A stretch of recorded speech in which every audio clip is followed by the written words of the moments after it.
Hello, everyone. I hope you are having a lovely Wednesday night or whatever time of day and day that you are watching this.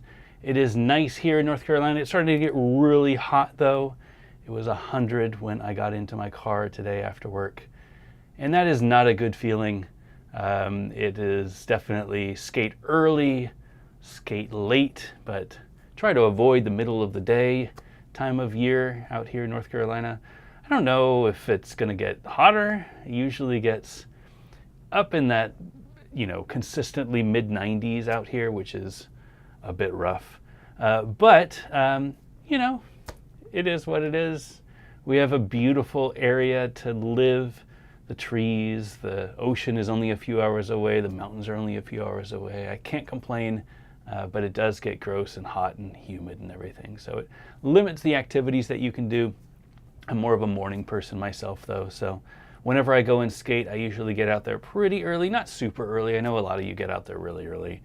I'm more of like a 9 a.m. sort of guy. Try to wrap up everything by 11, maybe 11:30 if I'm pushing it, just so that I can get a good session in before it gets too hot, especially in the summer. My tradition of doing tricks for my birthday always landed in August because my birthday is in August. And what a rough experience trying to do 40 plus tricks in one session in the heat of August. It is the worst possible time. I don't know that I could move my birthday. I've looked into it. It's more difficult than you might realize. Stretch it over 2 weeks, never had any concerns. I don't know that I'm going to be able to do 40 some odd tricks this year. Pretty out of shape, but it's what happens, man. It's been such a busy year trying to stay on top of things. Finding time to skate has been really difficult. I have been able to skate, so it's not like I'm not skating, but not in that level that I used to be. So it's going to take some time to get myself back up to whatever mid-moderate level of skating that I was capable of. Body gets old. I hurt my back, 4 weeks ago when I was skating Marsh. It was the week before Crowder.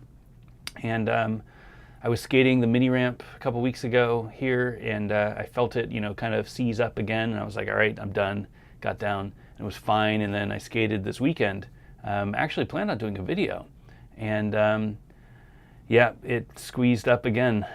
So I've been kind of out of it the most of the week. Using ice and ibuprofen and stretching and just trying to figure out how to heal it.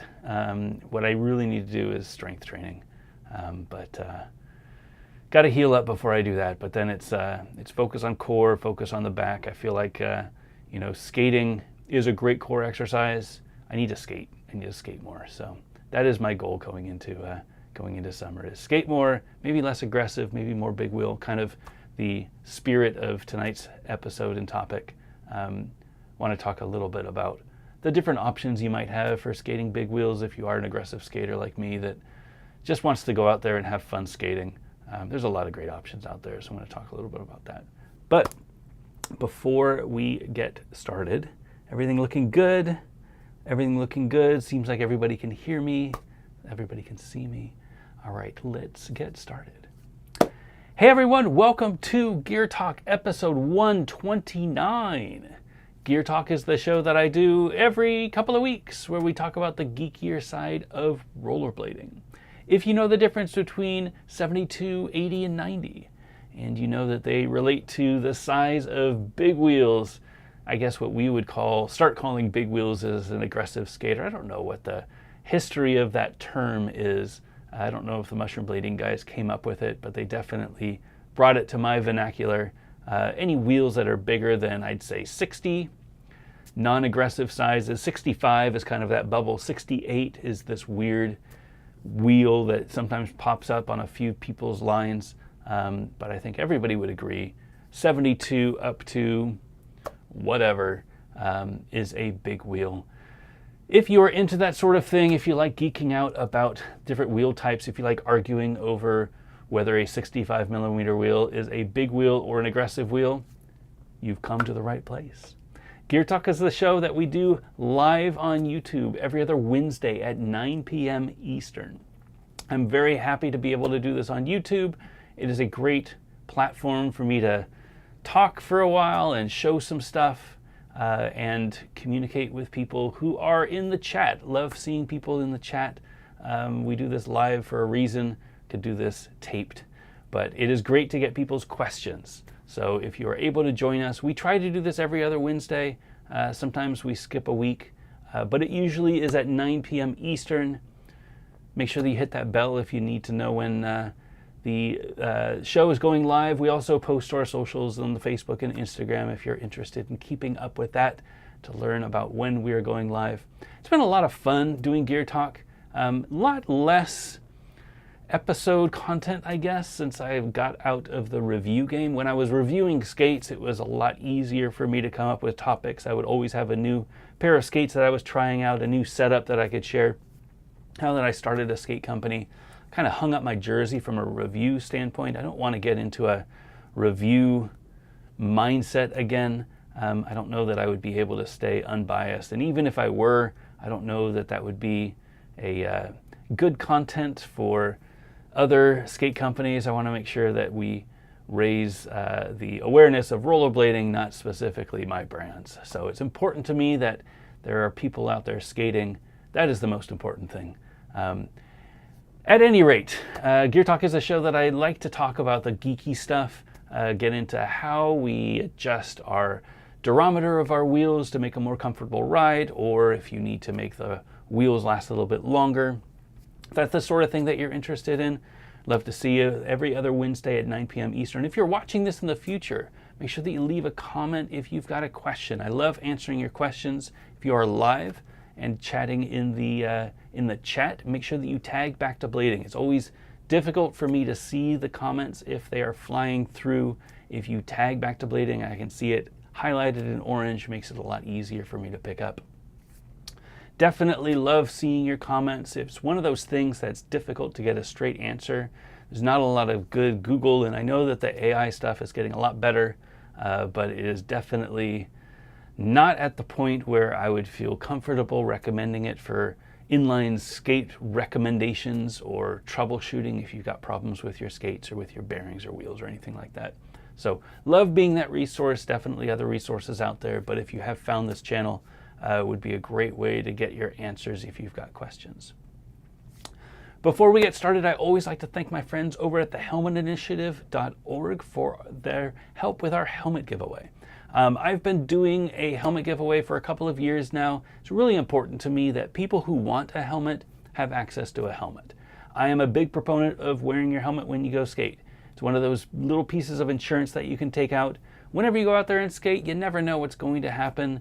You might trip on a crack. You might get knocked over from behind. You are not in control of everything going on out there. If you fall down and hit your head, it could be a serious injury. And I'd like to avoid that at all costs. I put a helmet on whenever I go out and skate. It's not the most comfortable thing, definitely not the most breathable thing, but it is the most safe thing that you can do when you're out there skating. Helmets usually run about $50 to $60 for a certified helmet. You want to make sure that you get a certified helmet if you are getting a helmet. Any other helmet out there is great, but it's not going to protect you as well as a certified one. At least you don't have that assurance that it will protect you. If it is certified, you know that you have a base amount of protection. That is what the certification says, that you will be protected if you fall and hit your head. Now, it's not going to keep you out of the hospital if you hit your head pretty hard, but it will limit the amount of impact and the amount of damage that you do to your head. If this is you, if this is something that you are interested in, and you can't quite afford a helmet right now, you'd rather put that $50 to a new pair of frames or some wheels with some new bearings, totally understand that. If you are interested in getting a helmet, we are giving away a helmet for every episode of Gear Talk. All you need to do is go over to backtoblading.com/helmet. That is the place to go if you want to fill out your information. First name, last name, email address, that's all that I need. I don't spam you. I delete all of these email addresses and contact information after I contact the winner. It's just so that I can get a hold of you.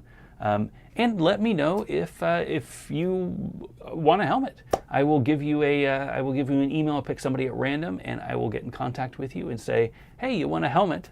Are you in the U.S. or are you outside of the U.S.? Now, if you're in the U.S., we have a few helmets here that we are able to provide. We mail them out to somebody.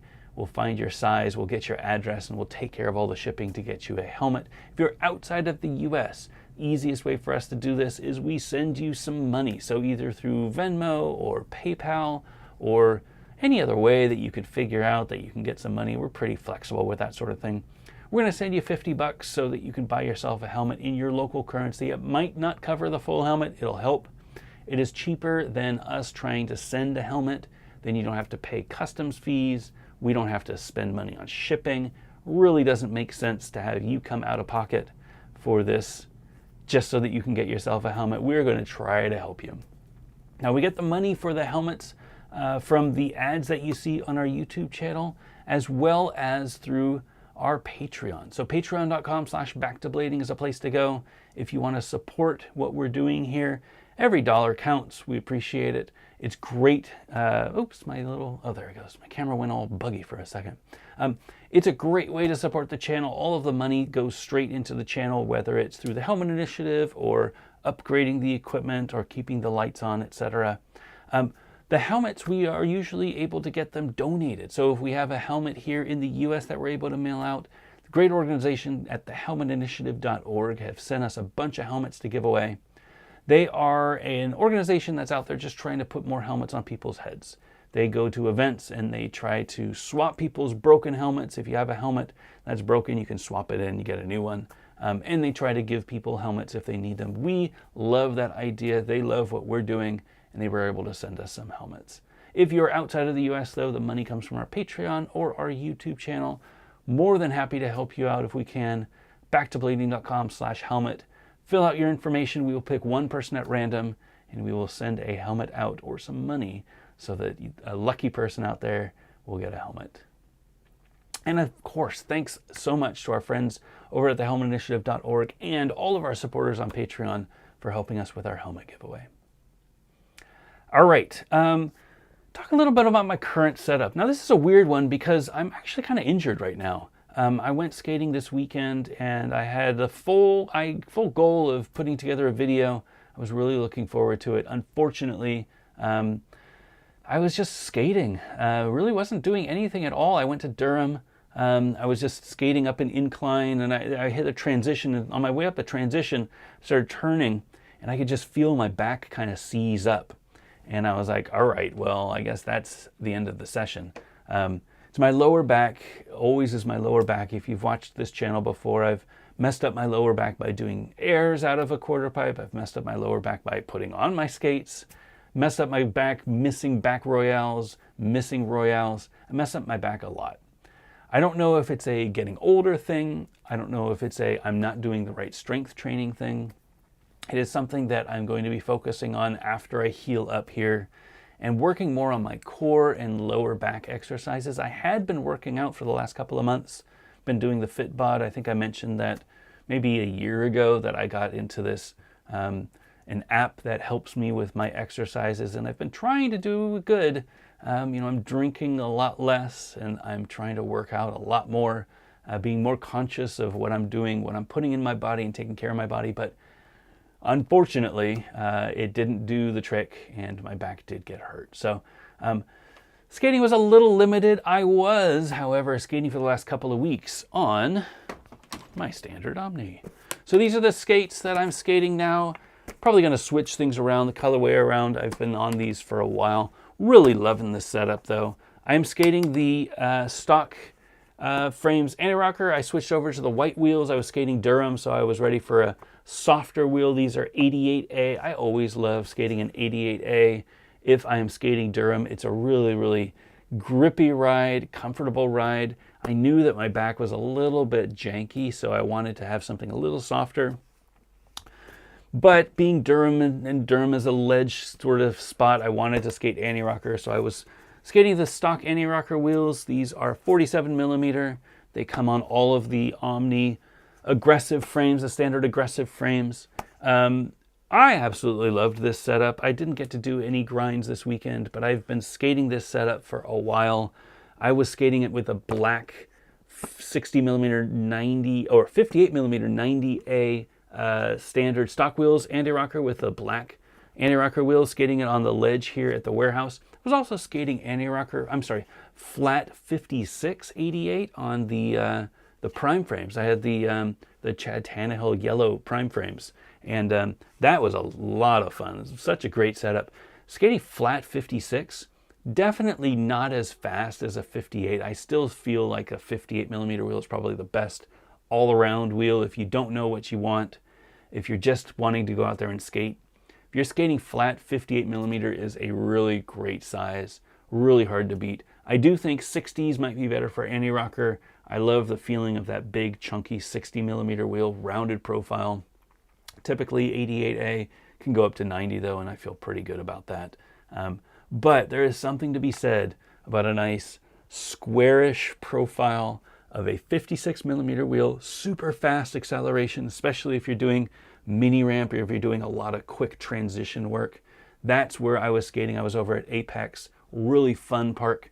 Didn't have any issues with any wheel bite or anything like that. I was able to do all of my tricks, and I'm pretty out of shape. So flat 56, really, really great setup. Highly recommend it. There's a few great 55, 56mm wheels out there. If you haven't skated a small wheel in a while, definitely worth giving it a shot, revisiting it, take a look at it. Depends on what you're skating though. I wouldn't want to recommend a 56 or somebody who skates street a lot. If you're skating street, 58, maybe even 60, depends if you're skating anti-rocker or flat. For me, if I'm skating skate park, a 56 is a really great setup though. Quick Omni update. So we are almost sold out of our first run. So we've sold out of all of our black skates. We have one pair of the small white left and maybe 5 pair of the extra large white left. I've got a couple dozen of the medium and the large. Shops definitely have inventory, so if you're looking for a pair, they might be low or out of the black, but they should have white. We should have plenty of stock out there. Really, really thrilled with the response that we've been getting with the Omni. We have started our second production, so it is in production now. It's going to be a while until it's here, end of summer. If you're looking for skates for summer, definitely feel free to wait, but it's going to be a while. I'm talking end of July, beginning of August, realistically, until we get the skates here. This has been a really amazing learning experience, though. We have gone into this project with a lot of homework that we did, trying to learn what people wanted out of a skate and what we could do from a production perspective. And the factory has learned a lot by us giving them feedback, taking in feedback from the skaters, and trying to make this skate work for more people. It is really difficult to come out with a skate that is a brand new mold that works for every foot. I feel like we did a pretty good job with V1. There definitely have been some ankle pressure issues that I never experienced during production, but we are working on fixing that for V2. We have some new materials coming that's going to be more flexible. No, it's not going to be great for all of the big wheel skaters out there that love the stiff skates, but this is going to be more of an aggressive release that comes out in July, August. I don't really know the ETA yet. They're in production. They need to let us know. It's going to take some time. But it's going to be more of an aggressive skate, more of a flexible skate. This was our first skate. This was modeled around the way that I like to skate. I am a former hockey player. I love balancing between aggressive and big wheel skating. I love having a stiffer skate with more support. That doesn't necessarily mean that everybody does. So our next release is going to be designed more around an aggressive setup, more flex, a little bit more of the hug that I was talking about in the beginning introduction. This is definitely a stiffer skate than a lot of people liked for aggressive. I guarantee you this next skate is going to feel amazing, and it's going to skate amazing for aggressive. So stay tuned for that. Again, probably end of July. It's going to be a while until we have anything. But we are also, if you had not been able to fit them, we are also releasing our extra small mold. So those are in the development now. We should have our samples, if not end of this month, beginning of next month, which is beginning of June. As soon as we get that sign off, that's when we will start doing all of the mold, injection molding of the shells. It's a brand new shell, brand new sole plate, brand new cuff even, because the cuffs that we use now wouldn't be the right size for the extra small shell, so it's a brand new cuff. It's going to be a really big deal. I think especially for female skaters out there that have come by and tried on the samples. They absolutely love them. They fit really well. A lot of the skaters that I've met in Asia, mostly younger skaters, which is a really interesting group of skaters that I hope that we can keep bringing more products to. And I feel like by creating an extra small shell, more younger skaters will say, oh, I've got a shell that fits me, rather than trying to shove themselves into a small that's a little bit bigger. Trying to do more for the youth, bring more younger skaters in and keep them engaged so that they have the skates that fit them. It's going to be really, really great. So a lot coming in version 2. Thank you again for all of your support up to now. I will have more information in the coming weeks and months as we get closer to version 2. I'll show you the samples and everything. I'll show you what we're working on. It is going to be a really, really great project, though. I'm super excited for it. All of the things that I've gotten from feedback, now we've got, 1,000 people skating our skates. And it's like, what do you like? What don't you like? What can the production be improved? All of those things we've taken notes, and we're trying to make as many improvements as we can. So very excited for that next big reveal of the Omni version 2. It's going to take a little bit of time until we get there, though. So stay tuned on that. Until then, I'm going to be skating these. I'm actually going to be switching over to Big Wheels after this. I will show you those skates in a little bit. But think I'm going to hang up my aggressive hat for a little bit. I got to get this core strength back up. I got to skate more, at least do a couple sessions a week. Doesn't necessarily mean I need to do grinds, jumps. I just need to skate. It's been so long since I've just gone out there and just enjoyed skating. The last time was probably Eindhoven. And honestly, Eindhoven for Winter Clash, the only reason that I was skating out there was to get to and from the trade show so that I could bring some skates to somebody. So less of an entertaining skate and more of a utilitarian skate. But I am looking forward to doing some more big wheel. It's a lot of fun. I absolutely love skating. It's just such a great feeling. And the bigger the wheels, maybe not too big, but the bigger the wheels, the faster I go, the more smooth the ride, the more fun I have. Anyway, that is my current setup, and I will show you my next setup after we talk about the big wheel stuff. I have a little bit of housekeeping. So we've started our summer rollout for all of our stuff here at Balance. If you will give me a few minutes to talk through the things that we've been bringing in. We had a wheel delivery and we had a soft goods delivery last week. Really excited about that. It is the beginning of our summer push. So we've been pretty quiet up until then. The standard launch was kind of the focus of everything. It's been really difficult for me to keep my head above water because of all of the shipping and the travel to the different trade shows, and it's been a long few months. But we finally got our first new products in. Biggest one, I think the easiest one to show first, these are the new stuff from Mushroom Blading. So I'm thrilled to be able to distribute the Mushroom Blading line. I've been working with the guys for a couple of years now, developing their wheels. I love the stuff that they do. I feel like wheels are one of those things that, anybody can start a wheel company. What's amazing about what they do is every wheel has a story. They go out there and they make promo videos for each of the wheels. Every wheel that they make has a use case. And these are the new Jumpers wheels.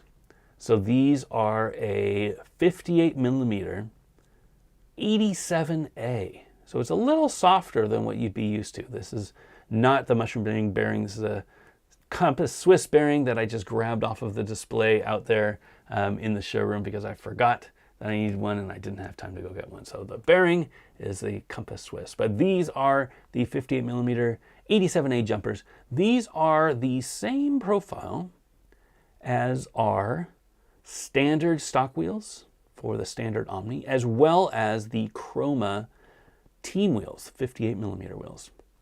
It is our brand new profile. We started this with the Chroma wheel last year.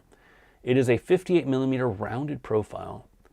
Absolutely love this profile. This is if you were trying to just get a wheel that did anything. You know, you wanted to skate it anti-rocker, you want to skate it flat, you wanted good acceleration, but you wanted a little bit of cruise. This is the wheel for you. It is a best all-purpose wheel that I can imagine.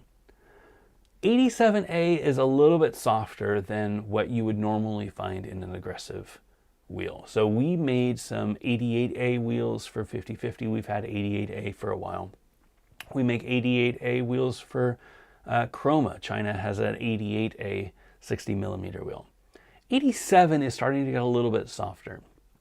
These are not really designed as an anti-rocker wheel. These are designed for skating around your skate park in a nice smooth area, doing big airs, doing what comes natural with rollerblades, but with a 58 millimeter wheel. So you want something a little bit smaller, a little bit more acceleration, nice coast, nice speed, low center of gravity, and just go out there and have fun skating.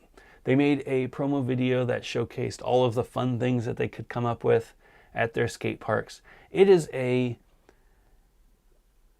again, I love working with the guys because it is really refreshing to see them just go out there and say, what if we made a wheel that was aggressive sized but was softer? What would you do with that wheel, you know? You're not trying to put this in the middle of a flat setup and avoiding wheel bite. It is a round profile. It is a softer wheel. That's not going to help you anywhere. But this is a really nice bouncy wheel. The 87A is what they use on all of their big wheels. If you're just going out there and skating and having fun rolling around, it is a really great hardness for it. Profile couldn't be better.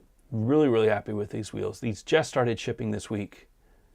If you are looking for them, you can get them on our site or you can reach out to your local shop. We've just started shipping in the shops. If your shop doesn't have them in yet, feel free to send them an email and ask them when they're going to be getting them in.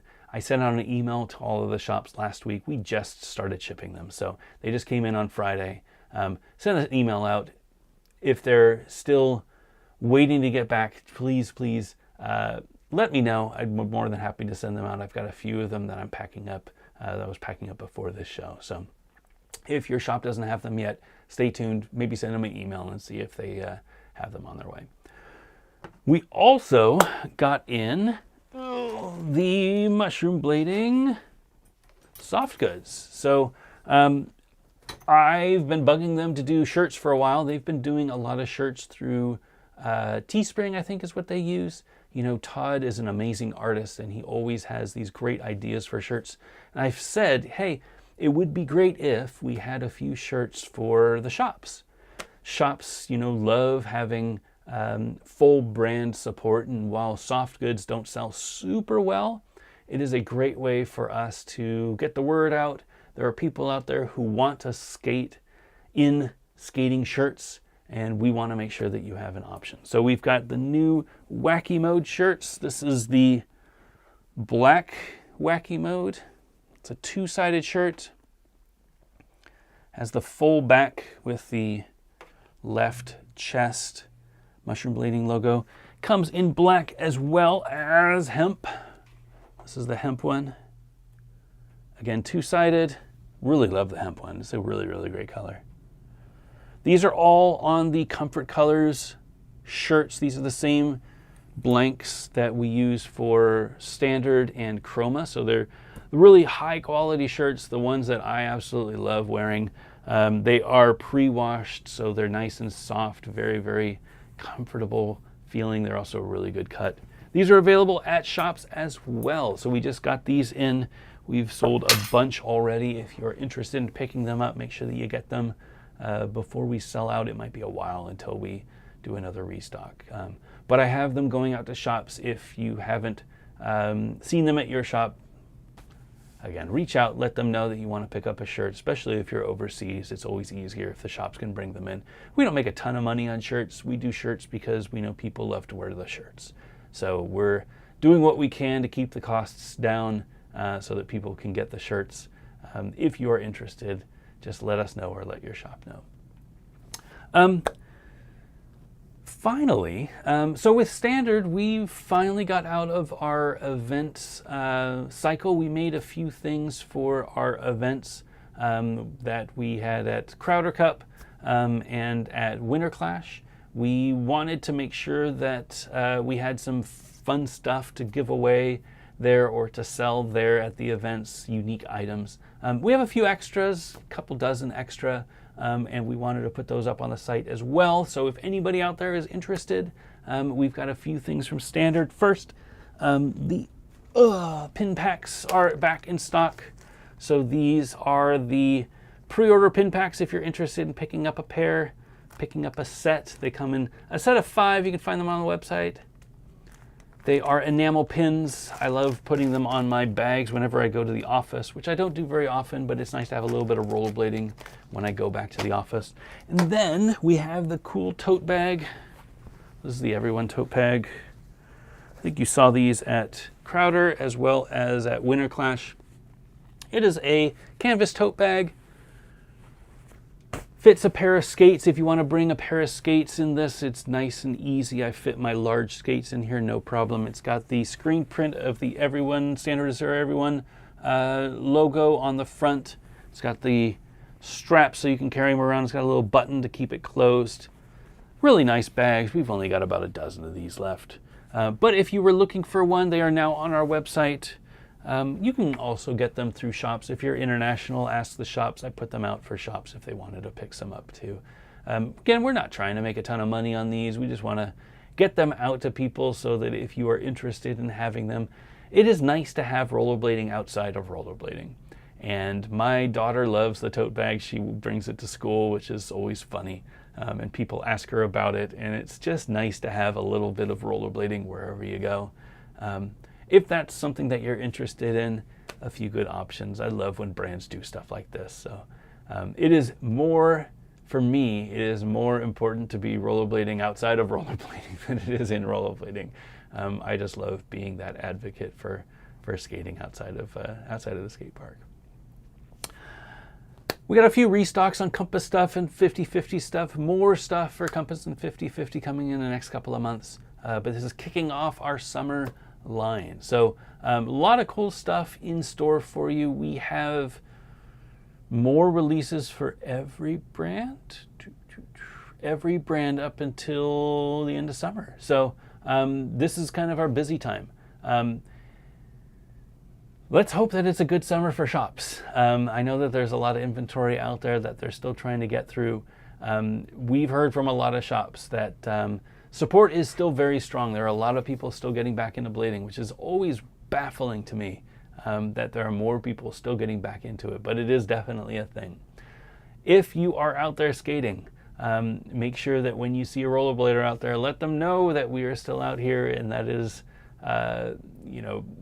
you can go to your local shop to get the more up-to-date products and learn about where the industry is. I see a lot of people coming out to our Thursday night skate in old skates, which is totally fine, of course.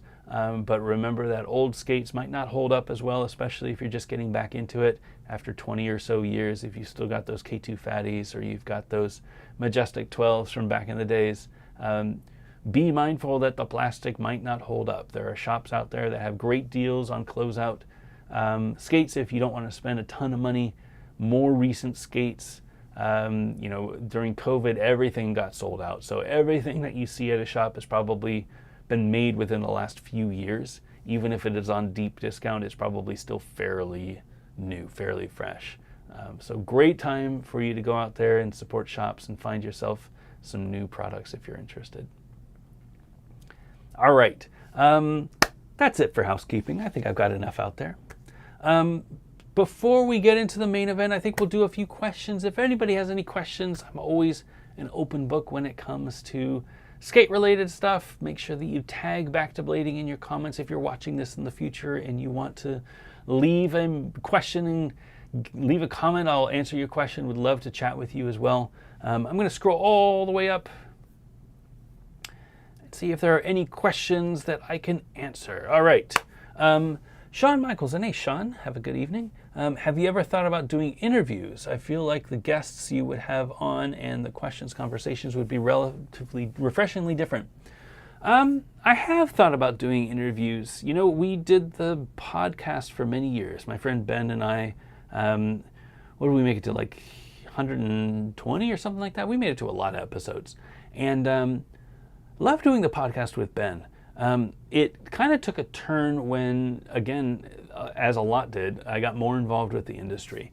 And as I obviously started a skate company, it was more difficult to talk about the news of different skate companies without, you know, and it shouldn't be, but it's hard for me to stay unbiased on things, or at least have a neutral stance when it comes to competitors. You know, I want to be honest with, you know, the listeners about things that I like and things that I don't like. But if I say things that I don't like, it can come across as the brand speaking poorly on another brand. And I don't want to be that guy. So it made the podcast more difficult for me to do.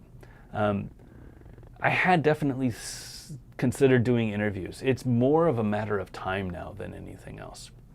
I do wish that I had more time.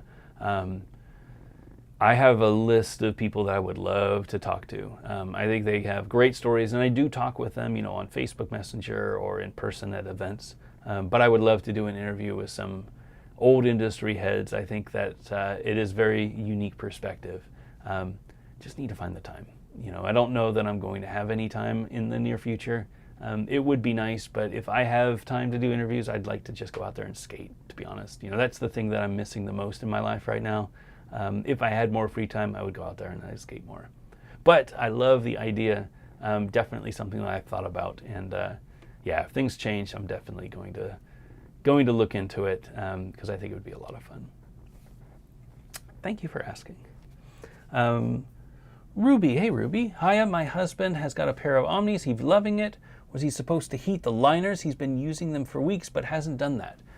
That is a great question. First of all, I'm glad that he's enjoying the skates. Thank you for the support. The Omnis do have heat moldable liners. So these are our comfort liners. The area around the ankles is made of a mix of materials that when you heat them up in the oven to 175 degrees Fahrenheit, I think that's what, 70 degrees Celsius, something like that, it becomes a little bit more soft and pliable. Then after you heat them up, leave them in there for about 15 minutes so that they can stay nice and warm. After you heat them up, you put them back in the shell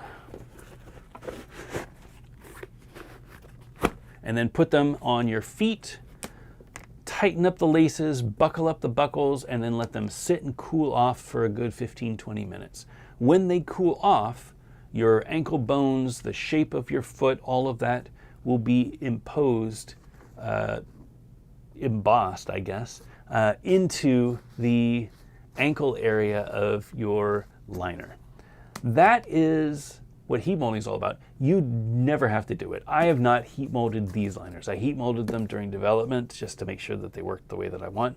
But for me, I'm not a huge heat molding guy either. Your husband, as he skates more, will start breaking in those liners. They will start moving around a little bit. Same with the shells. They will start breaking in a little bit. They'll move a little bit more where he is moving them.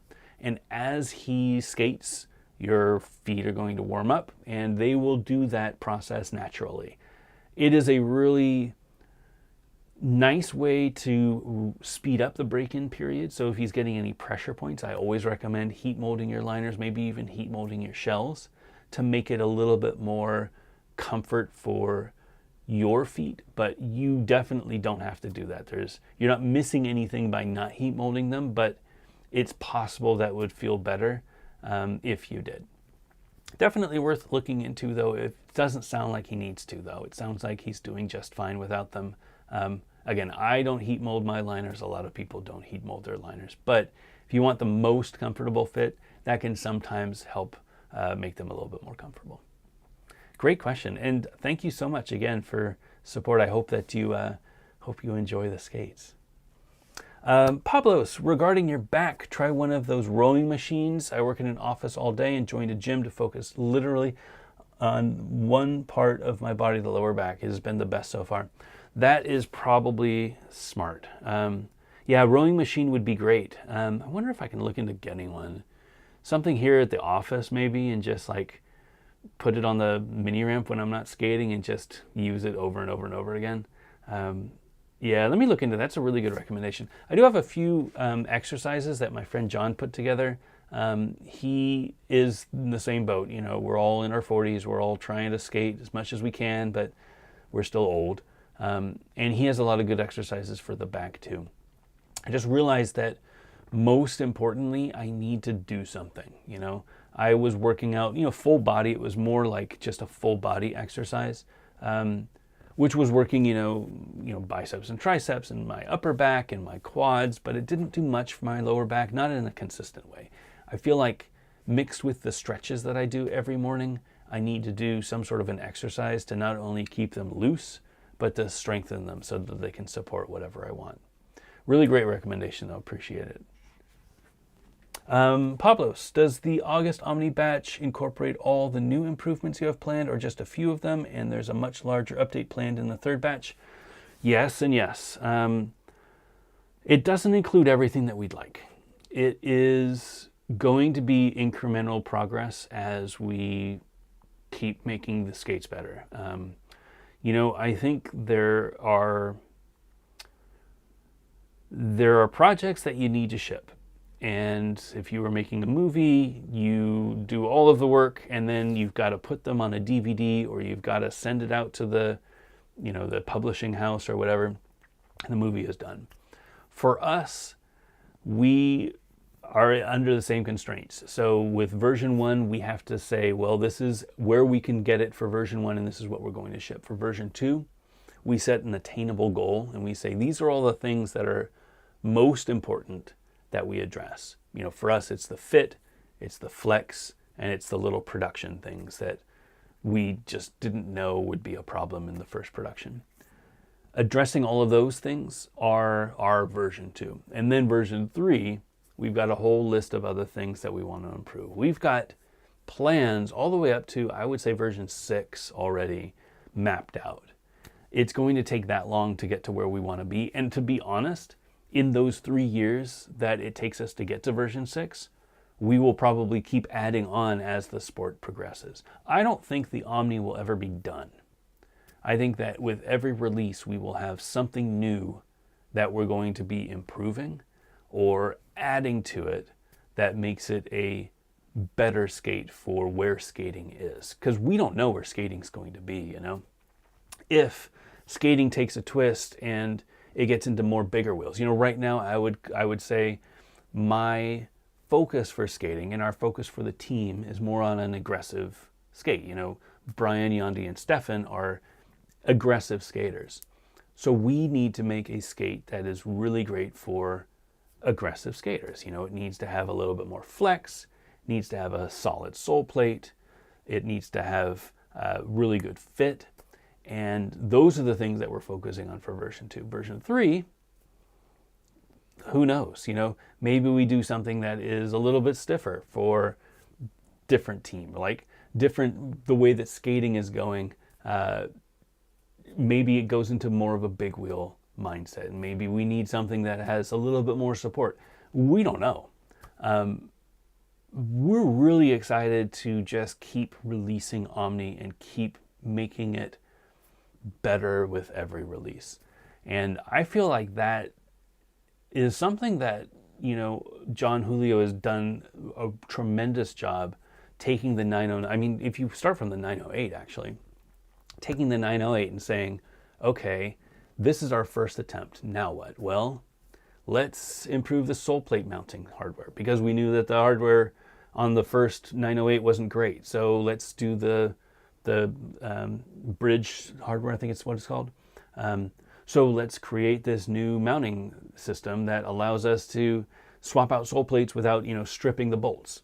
Great, that's a great improvement. Okay, what's next? Well, let's try improving the liners, right? I'm trying to think back of the the them timeline. But let's improve the liners. Well, let's partner with Intuition and let's get Intuition liners in there. Okay, cool.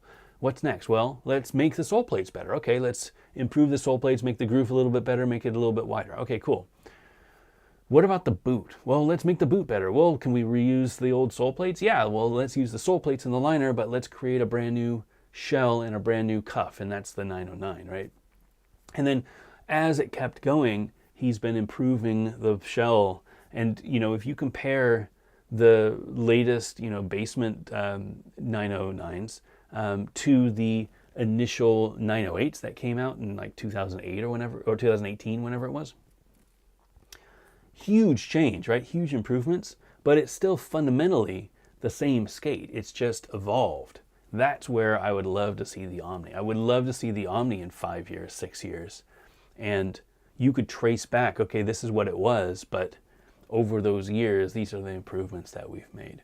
I think that's the future. I think that instead of it just being a product that you release, it is a thing that you evolve with the way that skating's going. And, you know, huge kudos to John and the whole team at them for doing that. I am not a fan of people who, or products that just go out there and they never make improvements. Like, I feel like you can always make an improvement on something. Keep putting in that effort. You know, with the balance frames, you might think that we haven't done anything with the balance frames. We've changed the axles like 5 times. Just improving the axles because we knew that the axles needed to be better. We changed the frame bolts twice. Like little things like that because we wanted to make it a better experience. That's what I love to do. So by the time V6 rolls around, they're going to be so much better than, and I always say these are the worst skates that we'll ever ship. V6, just wait, you know, it's going to be incredible. Anyway, very excited about it. We have talks about this all the time. I'm very optimistic that V2 is going to be, you know, now that we got our first release out there, very optimistic that V2 is going to be kind of our, this is what the Omni was supposed to be. And then it's just going to continue to improve from there. So stay tuned for that. That will probably be, I think August is pretty realistic. Maybe end of July. It really just depends on how quickly this extra small shell, that is the thing that's holding us up. We want to release the extra small with the rest of the skates. We're ready for everything else, but until that shell, that new mold is done and then approved, we can't really start full production. So we're not. We've started the frames, and I don't think we've started the wheels yet. No, we're not starting the wheels yet because, you know, why spend the money if we don't know when it's going to happen? But definitely, yeah, stay tuned. It's going to be a great release. I think you're going to love it. Ruby, on a size 8 women's, what size should I get for the Omnis? Should I get small or wait for the extra small? Well, I think a size 8 women's is a size 6 men's. We do make a size 6. The 6'7" is the small. But what I would recommend is measure your feet in centimeters and see where your toes line up. That small goes up to about 26 centimeters. The extra small will be around 25 centimeters. So if you measure your feet and you figure out where you are, the cutoff would be 25 or 26. You're probably in the middle. If you're a little less than 25, definitely wait for the extra small. If you're a little more than 25, obviously wait. You can squeeze yourself into the small. I do feel like the small would be a little big for you though. So I would wait and recommend waiting for the extra small. Measure your feet in centimeters though. We have sizing charts on the website. I know that I don't have the extra small sizing up there yet because it hasn't fully been announced and we haven't finalized the molds. But when we do, we will have updated sizing charts so that you can try them on at home and print them out on your printer, put them on the floor and see how big your foot is, which skate is right for you. It worked really well. I had a lot of great feedback from people who followed the charts, put their feet on there, got the skates as recommended, and they fit great. So it does work. Extra small is probably where I would be. That's my guess for you. Mr. Darren 25, since you're going to be doing more big wheel skating, will you be giving intuitions a third chance? I need to get some actual intuitions. I realize that the FR intuitions that I have are not great examples of what intuition should be. I don't know which intuitions to get. Maybe the premiums? My back is jacked again. Maybe the premiums. I think that is probably the one that I should get because that's the one that people seem to be really liking. I know that the V2s were kind of the gold standard for a long time, but I think the premiums are probably where I should go. Let me know which ones you want me to try, and I'll pick up a pair for my big wheel escapades. All right, Shawn Michelson, the new standard is for everyone t-shirts. When we have a few new shirts coming. I can't talk much about the logos, but they're going to be less of a graphic tee and more of a actual clothing line. Really excited for the future of standard. I feel like, with Stefan at the helm, he's got a really great eye for fashion and clothing and stuff that I would actually wear. But I could see other people actually wearing. It's going to be really great. So it's not just going to be a t-shirt company. I'm really, really excited for that. But yeah, stay tuned. All right, I think we are at a good place. Cool. So let's talk a little bit about big wheels. So as you know, I am mostly an aggressive skater. I grew up playing ice hockey. Ice hockey was my transition to rollerblading. I started rollerblading because I wanted to stay in shape off the rink, off the ice, and I would go get my, the Zetra 303s, I think, that I was starting to skate with. Probably 70 millimeter wheels, and go out there, and we would spend hours and hours at the school ground just skating all day. That was my introduction to rollerblading. I didn't start doing aggressive until a few years after that. And I think after I saw aggressive, it kind of was the only thing that I wanted to do. I came from the background of of ice hockey being the only true hockey. Loved practicing roller hockey, but ice hockey was hockey. So I would only do rollerblading with big wheels if I were practicing. For ice hockey. And that's the only time that I would put on big wheels on my skates. My skates were aggressive. They were always for aggressive. Whether it was my original Lightning TRS or, Majestic 12s that I had, or, I had Roski's Moscows. I had the Rollerblade Daytonas. I had tons of different skates over the years. They were always aggressive skates, and I can't remember the last time that I don't think I ever bought myself a pair of big wheel skates that were for just skating. Every skate that I had when I was younger was for aggressive. Fast forward to 2017, and I'm still playing ice hockey, and this is my getting back into blading, story. Trying to find out a way to stay in shape off the ice. Ice hockey is an amazing sport, but because it takes place on a rink and the rink is rented during a specific time, you can only play during a set, time period. Can't just go out there in the middle of the day and say, I'm going to play hockey, because the figure skaters don't like that. So instead, I wanted to figure out a way to cross train. So I got myself some skates. I went over to Oak City Skate Shop that was over in Raleigh, and got myself some Razors SL3s, I think. That was my first entry to modern rollerblading. The nice thing about the Razors SL3s is that they are UFS. And I just happen to have UFS frames from back in the days that I wanted to use for my big wheel setup. I had no ambition of getting back into aggressive, but I knew that I had these big wheels for UFS, and being 50-50, I wanted to use my 50-50 frames, and if I ever wanted to skate aggressive, I had 50-50 frames so I could go back there and skate them. But most importantly, I was like, if UFS is still a thing, I want to get myself a pair of UFS boots so that I could skate my UFS frames. Those frames, when I got back into it in 2017, are these. These are the Solomon FSK frames. And these are a UFS frame. These might be the first big wheel UFS frame. Now, when people think about UFS, the main use case for UFS is for aggressive skates. It is a flat base. It is a 2-point mounting system. The two holes are 167 millimeters apart, so from 1 to 2, 167 millimeters apart. The recess on the bottom, there's a little nub there you've probably seen on the bottom of your skates. It is a 20 millimeter diameter nub with a 3 millimeter recess for the bottom of the boot.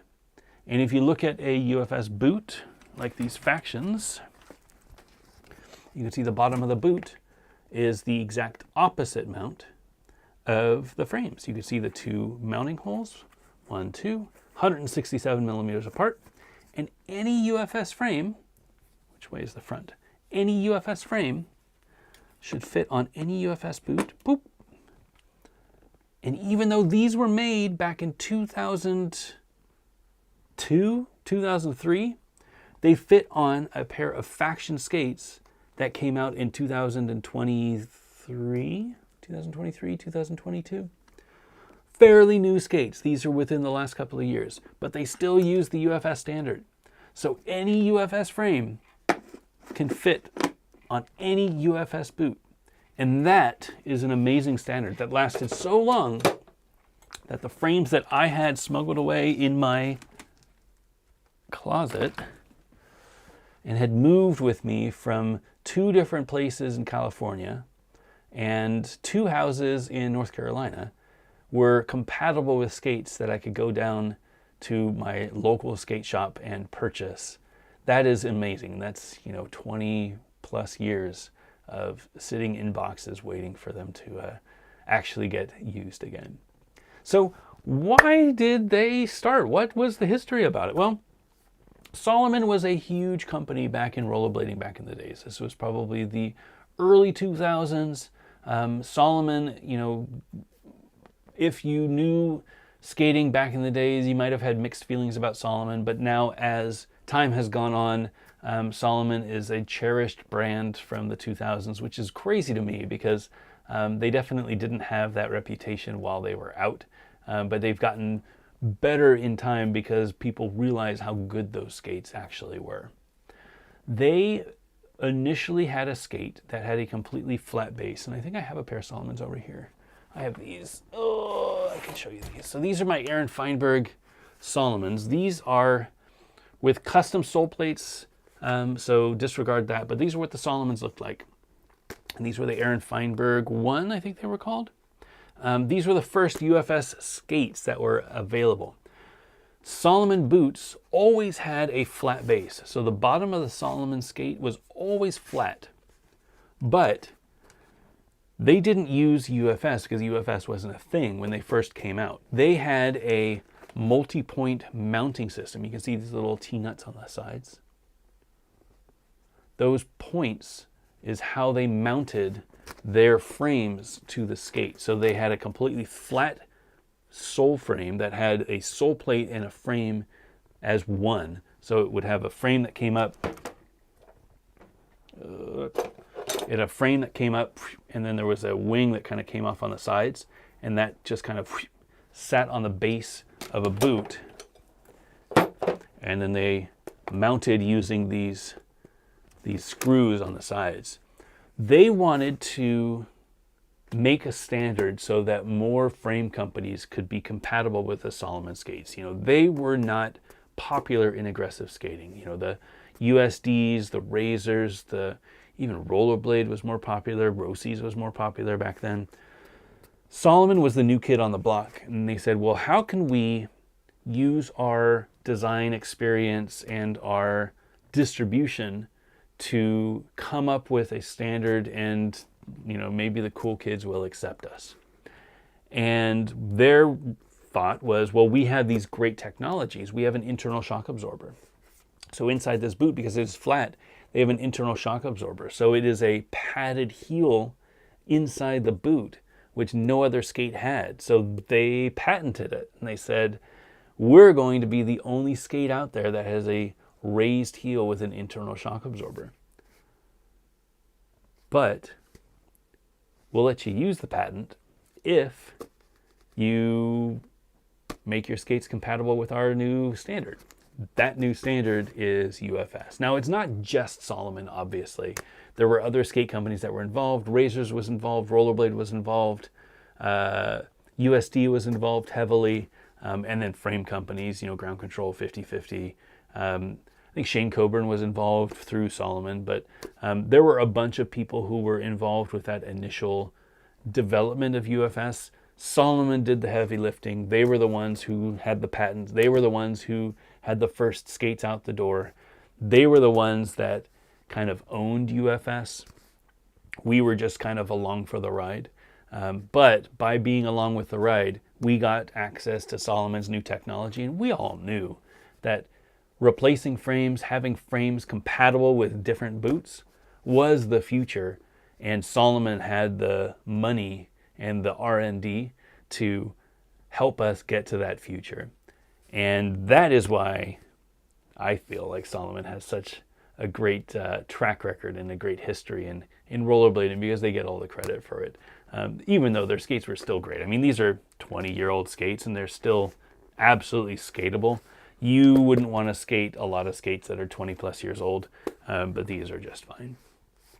Anyway, so they came out with a UFS standard, and not only did Salomon make aggressive frames, so with their skates, their Aaron Feinberg skates or the ST line of skates, not only did they make aggressive skates that were UFS, they made fitness skates that were UFS. I don't know if I have them here. Oh yeah, Yandril broke them. No, which ones did he break?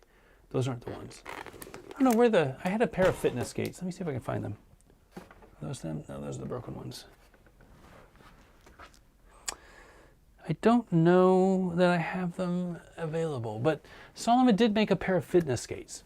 They have been, that mold has actually been sold to Powerslide, and they now make them through the Icon brand. I think they are one of their FSK skates. I'm not really sure what the name of that skate is.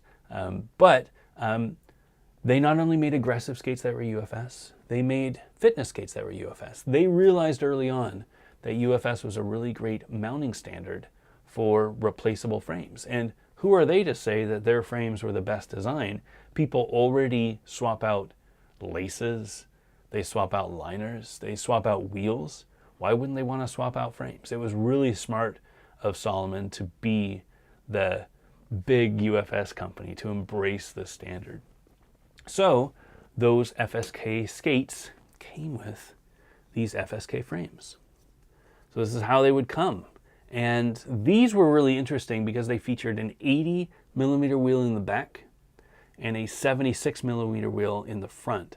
So you would have a little bit more acceleration in the front and a little bit more coast in the back. It kind of was it was what they called a high-low setup back in the days, where it was a mixed size. It came from a hockey background. So the theory was that when you're skating really fast, you're leaning forward, and you're on your toes. You're running and skating really fast when you're charging. You want the quick acceleration. So 76 millimeter wheels are great. But then when you're coming into the zone, when you're skating hockey or you're skating backwards, you want more coast. So you want the 80 millimeter wheels in the back so that you're leaning on your heels a little bit more and you get a little bit more coast.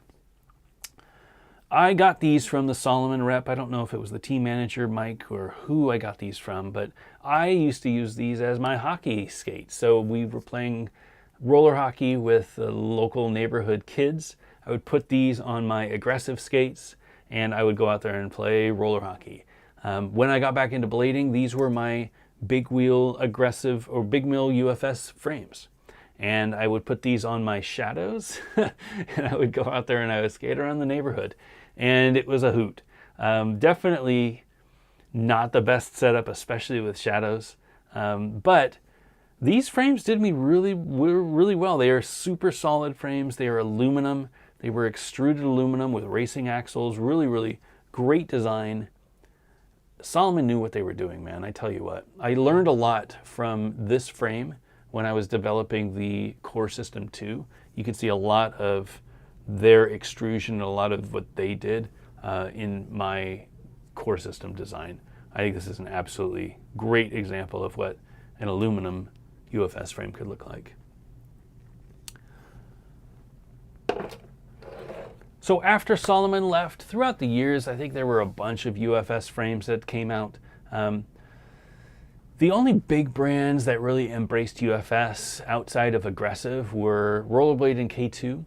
I think you saw a little bit of it through Powerslide, maybe with the Sway, and maybe some other skates that I can't think about. I don't know that there was a carbon big wheel. There probably was a carbon big wheel during the powerblading era.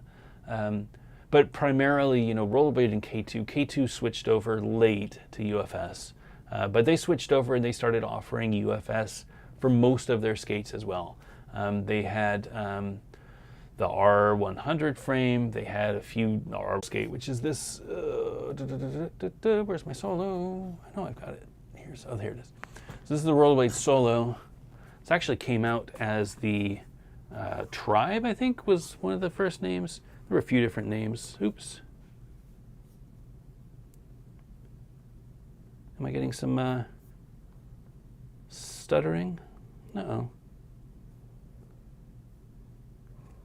Not getting any. YouTube is not receiving enough video. I don't know what happened there. Well, it looks like it is back. So if I lose the stream, I am confused. But it looks like everything is fine here. Anyway, we'll keep going. So these are the Rollerblade Solos. These were probably 2016, 2017 when they first came out. Maybe a little bit earlier. They've been through a few different versions, few different releases. This is a UFS skate. What was interesting about this skate is it was a rollerblade skate that was designed as a hybrid. So they would put these sole plates on, and the sole plates were just mounted with these little screws on the base. You can see on the outside or the inside. I don't have the screws there. Mounts directly to the boot. These are some Rollerblade UFS frames. These are usually found on the Rollerblade Fusion. The Rollerblade Fusion was this skate without the sole plates, usually in fun colors, sometimes transparent colors. And they would come with some of these frames, sometimes plastic. These were the aluminum ones. My friend Drew gave me these. These were the SG9s. These are a max wheel of 84 millimeters, which is an awesome ride.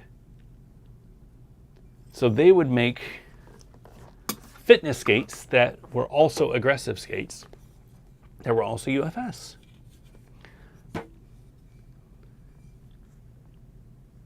Now, those are a few of the bigger brands. I had some K2 R100s, but I think I gave them away.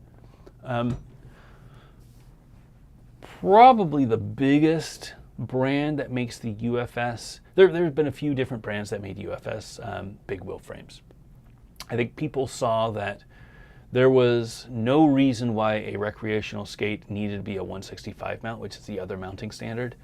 They could just stick with UFS. They could make a boot that works really well for anything that you want to throw at it. And if it's UFS compatible, then hey, we can offer it up to aggressive skaters and they could put aggressive frames on there, or our big wheels could go on aggressive boots and our aggressive frames could go on our big wheel boots. It doesn't really matter. That's what's so nice about standards. You kind of fit the frames on whatever setup you want and skate however you like. Powerslide was by far the big experimenter with big wheel frames. Over the years, they've released probably a dozen different variations of big wheel frames. And big wheel frames to me is anything that fits a 72 millimeter wheel flat or higher. They've made 72 millimeter all the way up to 110 millimeter. They made that 125 off-road UFS frame too, didn't they? Or was that 150? Geez, I don't even remember. They've experimented a lot with UFS. And again, it goes to the point that UFS is a great standard. It could be used for anything that you want to put your design behind. It works as well as, if not better, than a 165 mount. It's why not use UFS? Bottom line, why not use UFS? If you can make a boot that's supportive enough, there's no reason that a big wheel frame can't fit.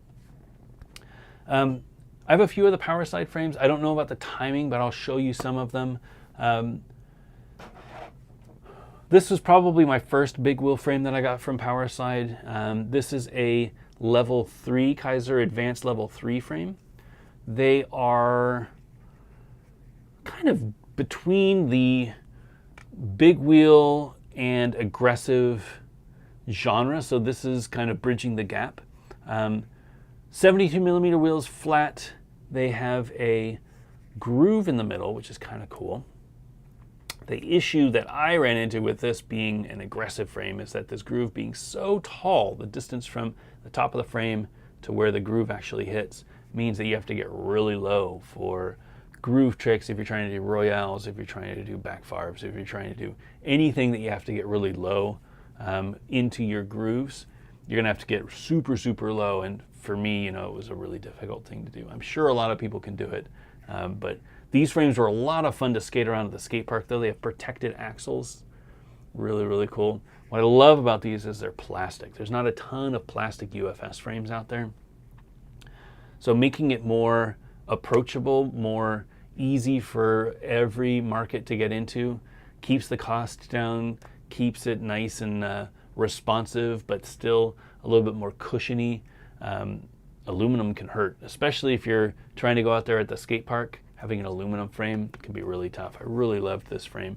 They relaunched these in 72, 76, and 80 millimeter sizes last year, I think. Slightly different design, but very similar concept. Probably the same mold, just updated it in a few ways. If you're looking for big wheels that has a groove, these 72s, highly recommended. They're a lot of fun. Good wheel bite protection. No issue with washing out with the wheels. These are a really, really fun frame.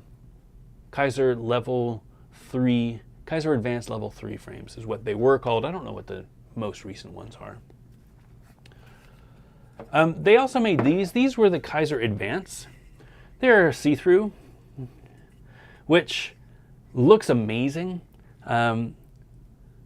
They were designed, I think these came on my Shadows, maybe? They came on some Shadows? I'm not really sure what they came on. The problem with clear plastic is that clear plastic is very brittle. So usually we use a glass-filled nylon. Most of these aggressive frames or any plastic frame is a glass-filled nylon of any variety. It could be different levels of plastic, different levels of nylon. But usually it's a glass-filled nylon. This is more of an acrylic, more of a brittle material, and as such, you can get some pretty bad cracks, which could be a bit of a hazard. They're really nice though, really fun to look at, especially have those light-up wheels. Some people skate around with those light-up wheels. The whole bottom of your frame just explodes. It looks amazing, but the cracks can be a bit of a problem. You can usually find these on closeout at most shops, for a few bucks. I think it already has a crack. It's kind of hard to see, but I think it already has a crack in here. Yeah, you can kind of see it on that axle. I've never skated these, but yeah, just out of the box, you've already got a crack. That's a bit of a red flag. Very pretty though. We tried making some aggressive frames out of this clear material. They don't last very long. Even on mini ramp, they don't last very long. It is very nice to look at though. Do not recommend you skate them though. I think that they will be very short-lived and you might actually get hurt. So don't do it if you can avoid it. Some other cool Kaiser frames. So again, Kaiser has been, in my eyes, probably the pioneer in the crazy designs. Some of them are amazing. Some of them are just, looking back, you're like, why did you do this? This is crazy. This was the Aero frame, Kaiser Aero. They are an 80 millimeter frame, 243 wheelbase, so very short for me. If you compare this to the 72s, these 72s, a little bit longer, 250 maybe. This was a rough ride for me, man. So my foot is 28.5 centimeters, 243. That is a very short wheelbase. It felt like I was like an elephant standing on the ball, at the circus, trying to balance on this little ball. Really, really cool concept though. So it has a aluminum base. So this core, just like the core system frame, is aluminum, but it has these plastic sliders on the outside. You can hear that. So these are plastic. And it uses the axles to mount this plastic slider to the core. I saw these and I was like, oh, they're doing something like a core system. Not really. This is more like they're just doing a slider. I think Ground Control, another great frame company for big wheels, they came out with some sliders similar to this a few years back as well. It's really nice for sole tricks. That is the issue with aluminum. Aluminum can be really responsive and really fast, but it doesn't slide super great. So if you want to go out there and skate an aggressive skate, but you want to skate big wheels, it kind of limits the amount of tricks that you can do. I like doing little grinds, little macchios, little mizus when I'm doing big wheel skating on aggressive skates. With something like this, you could definitely do it. I think I tried doing some mizus with this. It was easy.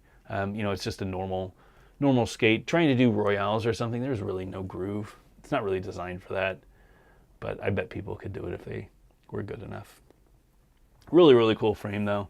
I don't think we'll see this come back. This was during the power blading era when they were trying to get more people to skate big wheels, skate fast, do big tricks.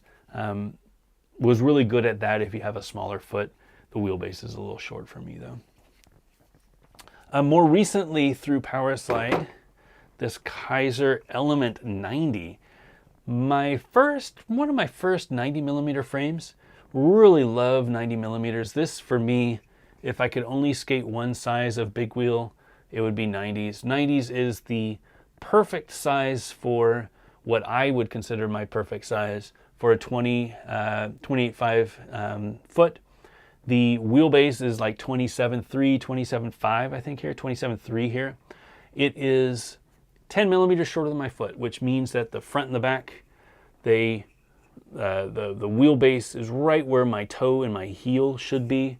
Makes me feel really stable, but not like the frames are too long. So it's the really like the Goldilocks perfect in between for wheelbases for me. 270, 275, really, really great feeling. And they are a 90 millimeter wheel. So 90 millimeters, probably the most unsung size out there. Most people, when they do big wheels, they think of 80 millimeters, or then they go all the way up to like 110. There's not a lot of love for the hundreds, not a lot of love for the 90s. Hundreds are kind of the when you get into wizard skating, which is an aluminum frame, very high quality, very high precision aluminum frame. They'll get into the 90s and the hundreds, but I don't think enough frames out there realize how good hundreds and 90s can be. This was a frame that came out probably 3 years ago. It has a 1 millimeter rocker. So instead of it being a completely flat setup, it has a slight rocker on wheel 2 and 3, which means that these are a little bit lower. So as you're skating, that 273 wheelbase doesn't feel as long as it looks. Reason they can't do any shorter is because you can see how close these wheels are. They are nearly touching. Because it is a 90 millimeter wheel, 90 plus 90 plus 90 is 270. So they need to give about a millimeter gap between each of them, which is where the 273 comes in. These are really great frames though. If you were in the market for an aluminum frame, if you wanted to skate really fast, if you wanted a 1 millimeter rocker, I think these are great. I think they cost like 110, 120 bucks, something like that. Doesn't break the bank. Again, I like these frames. I think these are a really, really great ride. And if I were skating big wheels, these were the big wheels that I went in when I was testing the Omnis. With big wheels, this is the setup that I used. Really, really enjoyed it. Let's see, there are still Ground Control. I don't have a ton of Ground Control aluminum or big wheel frames, I should say.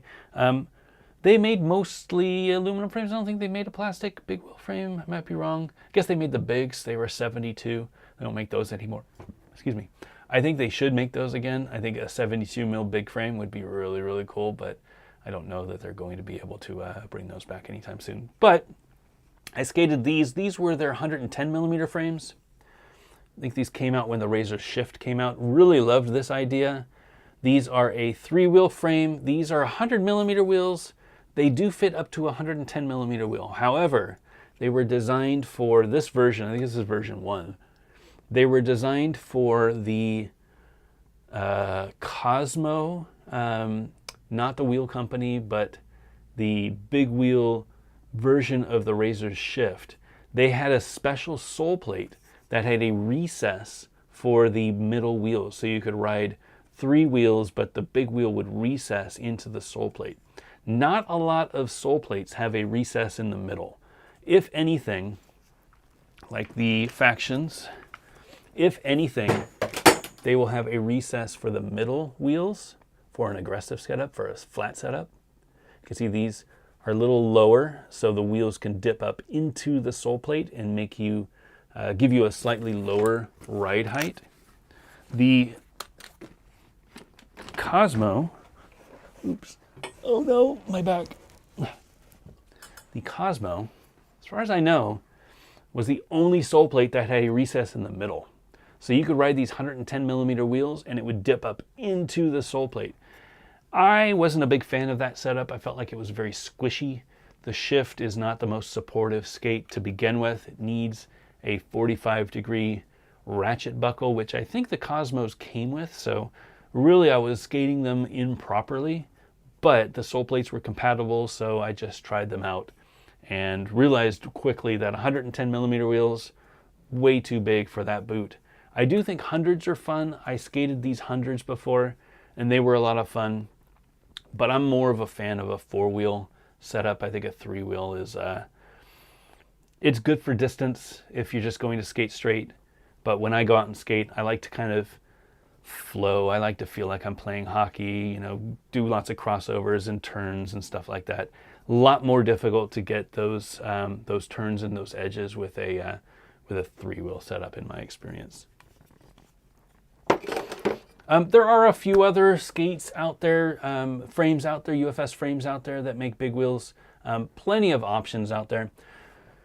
I started making, you know, I went and skated all of these frames and I was very, very happy with them. We started making big wheel frames as well. For me, it's always been about having fun on wheels. So we wanted to make a plastic frame. We made the Compass frames about 3 years ago, I think. First ones that we made were the 72s. Where are my 72s? These are the 72mm Compass frames. They are a plastic frame. They are 72mm. They also come in 80mm. So 72mm or 80mm really just depends on what boots you're skating. Most people would prefer an 80mm frame, 80mm wheel. If you are skating something that has a little bit more flop, like a Majestic 12, then you should probably stick with a 72mm wheel. I wouldn't want to go too high on things. The feeling that I was getting with my Razor Shift and the 100mm wheels, you don't want that feeling. You don't want the ankle to lose support. So a smaller wheel is usually better. 72mm is a really good option there. 80mm usually can pull it off though. These are plastic frames, so it is a same glass-filled nylon that we use for our aggressive frames. They have recessed axles, so you can still do macchios and stuff like that. Again, they're designed for the way that I like to skate. When I put big wheels on my aggressive skates, I'm still an aggressive skater, but I'm out there having fun, skating around, jumping over stairs, riding stairs, doing wall rides, things like that. But if I come across a really nice ledge, I'm going to want to do some macchios. It's just the way that life is as an aggressive skater. You're always looking at spots. So plastic frames allows you to do that. Can kind of go out there and just skate whatever you want, however you want. When we introduced the standard Omni, we realized that it was a good opportunity for us to make a low ride height, but still support an 80mm wheel. So our standard Omnis, let me take off this frame real quick, are unique. There's a few other skates on the market, I think, that can handle it out of the box. Most of the skates can handle it with a slight modification, but I was talking a little bit about how a wheel could recess up into the sole plate, and we talked about how the 110 millimeter wheels for the Razor's Cosmo sole plates could recess up into the sole plate to allow for these 3 wheels to be lower, which meant that the wheels went into the sole plate. For the standard Omni, the inside of the sole plate has a 4 millimeter recess. So this is 4 millimeter recess here, goes all the way into the base here. So it's like 6 millimeter there, 4 millimeter in the front and the back. What that means is with a Compass 72 millimeter frame, you can put an 80 millimeter wheel. You can see this 80 millimeter wheel is sticking up above the frame. You can put this 80 millimeter wheel on a 72 millimeter frame and it fits just fine. So that means that you have an effective ride height of like a 76 millimeter wheel, but you're actually getting the speed of an 80 millimeter wheel. So using a 72 millimeter frame, you could put an 80 millimeter wheel on it, recess it into the sole plates. It's a lot of fun. It's a very, very fun, fast ride. Very small looking. I absolutely love this setup. I've skated this a few times. I think I talked about it on the channel a few times. Really, really great. This is what I always recommend. If somebody's looking to do big wheels with a standard Omni, definitely look into getting a 72 millimeter Compass frame with 80 millimeter wheels. I think that is the best setup for you. It is going to be super fast, super stable. You'll still be able to do all of your grinds, things like that. Not all of your grinds. You'll do all of your soul tricks and stuff. But the speed that you get and the low center of gravity, really, really fun. But mentioned earlier that my favorite wheel size is 90 millimeter. Been a huge fan of 90 millimeter wheels. I think that 90 millimeter, if I'm out there just cruising around town, is a really great size. I don't want to go any bigger because then either the wheelbase is too long or I have to lose one of the wheels and end up with a 3-wheel setup. So 90 millimeter is probably the biggest wheel that I would ever go if I wanted to skate big wheels, if I were just cruising around town, unless I'm just going straight. So we started development on a 90 millimeter Compass frame. And I've talked about this a few times in the past. I had them available at Winter Clash for people to look at and at the Crowder event for people to hold. But I wanted to share them with you today. We finally got the final production sign off. They are in production now. We sent the payment to get production started. We should have them probably in a month or two. I'm giving you just a sneak peek into it because I've held off long enough. I've teased them long enough. I feel like I should show you what I've been working on. I'm really proud of them. As I've said, 90 millimeters is my favorite size. The goal of these frames is to have a lot of fun with big wheels. It is not trying to compete with a Wizard setup. I think if you know that you need a Wizard setup, that is a very specific setup. It is for people who just want to go out there and explore their city. And that is the vibe of Compass. It is skate everywhere. That is our motto. And here are the 90 millimeter frames. So these are the 90 millimeter Compass North Wilkesboro frame. So this is the North Wilkesboro. We call each of our main products after amazing places in North Carolina. Beautiful area up in the hills that we go and visit up in the western area right before you hit the Blue Ridge Parkway, which is what the other frames, the 72 millimeter frames, these are the Blue Ridge Parkway frames. And these are the North Wilkesboro frame. North Wilkesboro is the home of the first NASCAR track in North Carolina. It is a old track that has been weathered. It's not holding up super well. They brought it back to life a few years ago to have a race, and they had a race a couple of weeks ago actually, which I didn't realize, but they are now racing there at North Wilkesboro again. Love the idea of it being in North Wilkesboro because first of all, they're fast. These are 90 millimeter wheels. These things are amazing at holding that charge, just going for days. You can really just fly with these 90 millimeter wheels. They are also extremely maneuverable, kind of like a NASCAR. They have a 4-way rockering system. So that is 4 ways. So it is a north, south, and east and west rockering for each of the 4 positions. Now, why would you want to do that?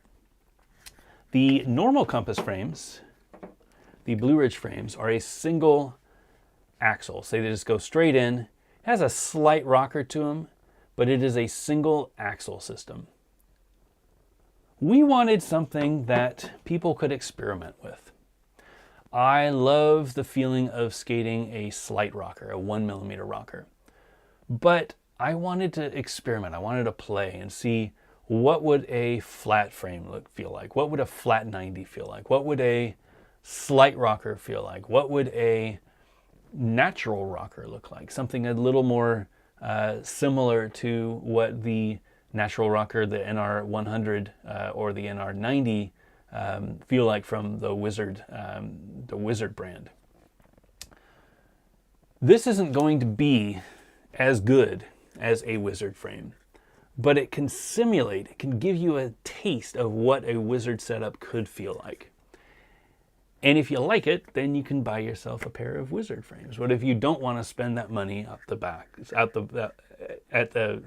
if you don't want to spend that money without knowing what you're doing?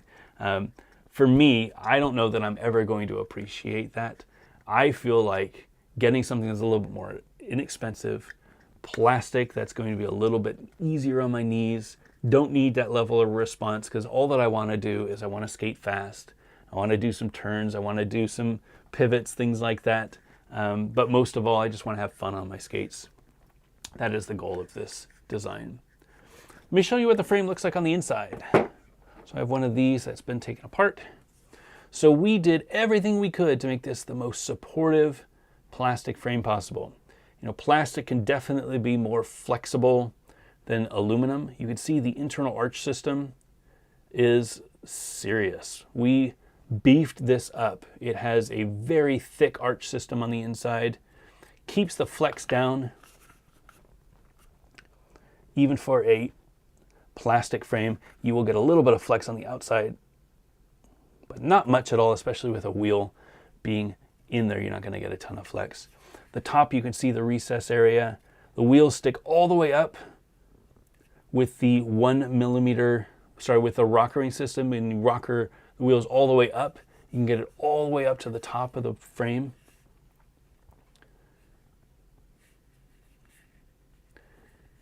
It does have the 4-wheel rocker, so this is the north, south, east, west, like the compass. You can see what the rocker spacer looks like. So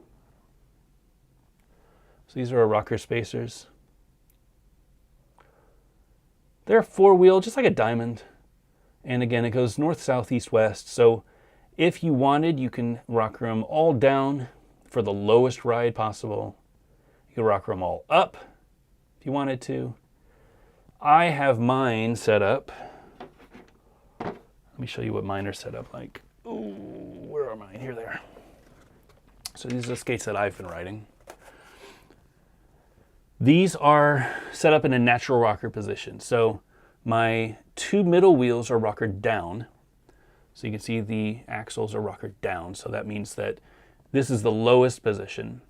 This front wheel is rockered up, and the back wheel is rockered out. Now the distance between rockering up and rockering up, here, but try it again. Rockering up and rockering down is 2 millimeters. So if you wanted to have a 2 millimeter rocker, you rocker the middle wheels down, the outside wheels up, or north and south. If you wanted a 1 millimeter rocker, you could rocker the outer wheels north, so you want them up, and then these, you could rocker them either out left or right, north, south, or east or west. With this natural rocker, very similar to what you would find in a wizardy style setup. It is not going to share the exact same measurements. Again, if you want to get a proper wizard setup, get a proper wizard setup. But if you want to play around and see what it's all about, this has the front wheel rockered up, these two rockered down. So there's a 2 millimeter difference between the first wheel, the second wheel. Third wheel is the same. The fourth wheel is rockered back 1 millimeter up. This is what I've been skating. This is a really great ride. I'm also skating this on the standard Omni with no sole plate. So this is mounted directly to the boot. It is a very fast, very stable ride. And it is a lot of fun. I was cruising around the skate park over at Apex on this setup. Had a really, really great time. It was a blast. Again, 90 millimeter wheels. You just store all of that energy. You've got so much urethane here. You can fly around. Really, really great feeling. What else is there to say? So they come with compass axles. They come with the the normal stuff that we do with compass. This is a offshoot of the Compass Blue Ridge frames. It should be a familiar product. It is just a 90 millimeter version of it. The big difference is, no, you will not be able to access the UFS bolts. They are hidden because a 90 millimeter wheel is too big. So you will need to take off the middle wheels in order to take these frames off of your boot and put on new frames. It's just the nature of the business when you come to 270 millimeter, 90 millimeter wheels. This wheelbase does not allow you to have access to those frame bolts. It does have the 4-way rocker. So each of these can be rockered in any position, so you can experiment, see what works best for you, what works best with your setup. I do recommend skating them without sole plates if you can. If you're on a pair of Sebas, if you're on a pair of Omnis, skating them without sole plates is a really, really great thing. Don't do sole plates, sole grinds. If you're planning on doing sole tricks and stuff, put a sole plate back on is probably the best thing to do. But skating this with no sole plates, really, really fun ride. We are in production now, so we should have them in a few months. We will be announcing pricing soon, but expect them to be very similar to our Blue Ridge frames. The Blue Ridge frames are $60, $65. We're waiting for our final pricing from the factory after all the assembly and everything. I'm expecting them to be less than 80 bucks though. Hopefully I'll be able to stick with that price. Don't hold me to it. But my goal price for this 90 millimeter North Wilkesboro frame is $80. They'll be available in white and black, as well as a new fun color that we'll be introducing in summer. We'll have them in ready to roll setups as well. So all of our Compass frames we do ready to roll. So you'll be able to get them with the 90 millimeter Morrisville wheels. So Compass axles, Compass bearings, Compass wheels at a great price. You'll be able to get them in shops and obviously from our website when they are available. I love this setup. I'm going to say it, I think that Big Wheels is a lot of fun. And I think that if you are an aggressive skater, you should go out there and you should buy yourself a pair of UFS frames that are suitable for Big Wheels. I've shown you a dozen frames tonight that give you a variety of options. Obviously, I love our setups, but there are a lot of great UFS frames out there. I think I've given you a few ideas of what they're good at. Skating is skating, If all that you're going to do is walk up to a ledge and slide on it, then that's great. But there's so much more to skating than just grinding. If you have skates and you want to go out there and have fun, get yourself some frames, get yourself some Big Wheels, and just explore your city. That was always the thing that I love to do with Big Wheels, is just go out there and explore. We spend so much time at home, we spend so much time at work and in the car. Just putting skates on your feet and going and rolling around town. It's a really, really great feeling. And I think there's a lot of good options now in blading for you to experiment with and to really find that setup that works best for the way that you like to skate. All right. Thank you for indulging me with my big wheels. I know that a lot of you, well, I can tell by the number of viewers and likes on the posts that big wheels are not the big thing that aggressive is, and I totally get that. For me though, you know, especially as I'm getting older, I want to skate for as long as I can. I want to keep doing aggressive, but end of the day, I want to skate. And just getting big wheels on my feet, any wheels on my feet, is a really, really great feeling. So I hope that you're in that mindset as well. If you have any questions, if there's anything else that I can discuss tonight, let me know. Take a few more questions. We're at 10:42, so I got about 15 minutes or so. I would love to answer the rest of your questions.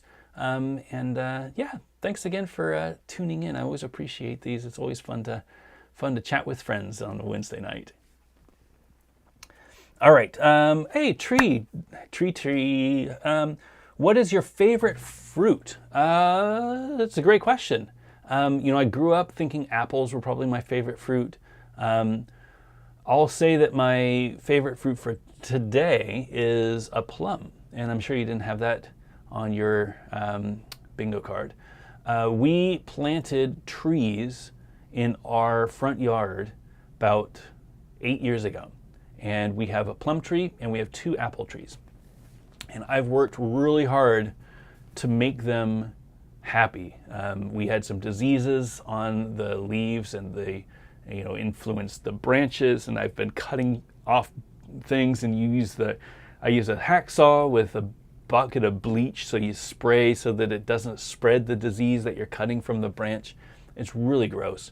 And then we get these Japanese beetles, I think they're called, and they just attack all of the leaves, and it's horrible. We've had the worst of luck with our trees.